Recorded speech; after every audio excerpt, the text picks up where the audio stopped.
Баршаңызға сәлем, қалдарыңыз қалай? Бүгін сіздерге қазақтың ұлттық тәттісі қызыл ірімшік жайлы рецепт ұсынатын боламын. Арнама тіркеліп қойыңыздар. Ал ендеше кеттік. Ол үшін бізге сүт қажет болады. Менде шамамен 4 литр, көріп отырсыздар, мұздатылған. Осы сәл ерітіп 3 стакан айран қосамын.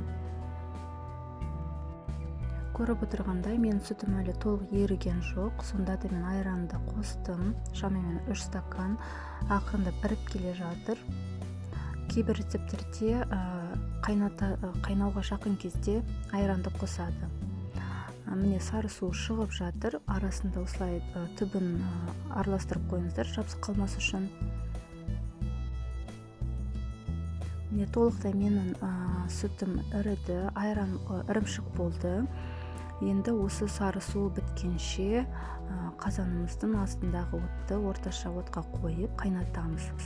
Менде қазанның беті ашық тұрды, сондықтан менің ірімшігім онша қатты қызыл емес, бірақ дәміне бұл еш әсер етпейді.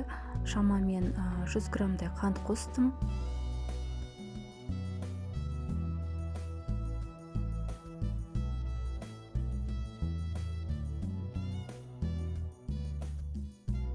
Көріп отырғандай, міне дүкеннің сүтінен де үй жағдайында ірімшік қайнатуға болады.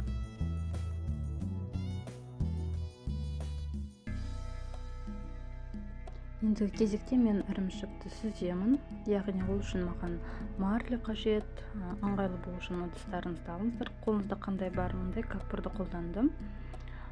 Ішіне марлені жайып, қасықпен ірімшіктерімді саламын.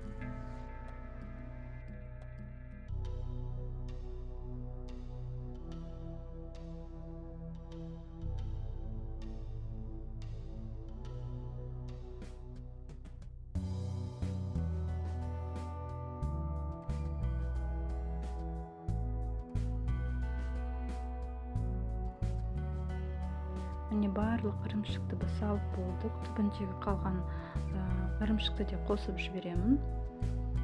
Сары су астына бөлек ағып кетеді.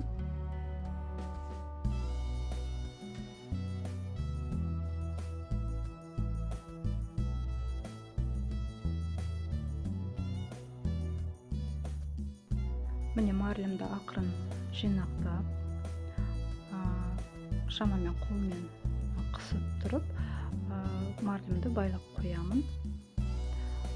Бұл байлау бізге не үшін қажет? Өйткені үстіне қазір біз ауыр зат қоямыз. Сол кезде тегіс болу үшін жақсылап әдемілеп қысып орап тастаймыз.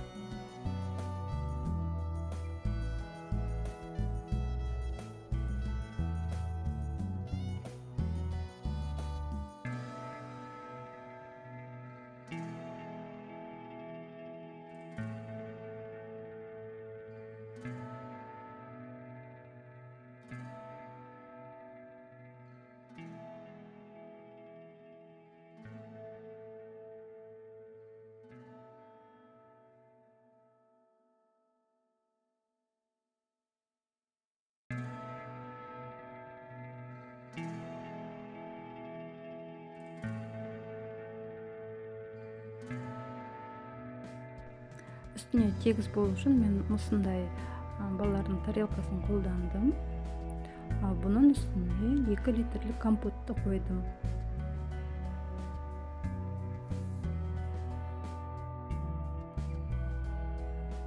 Міне артық қалған сары су осы. Бұны төгуге асықпаңыздар, бұдан керемет құймақ жасауға болады.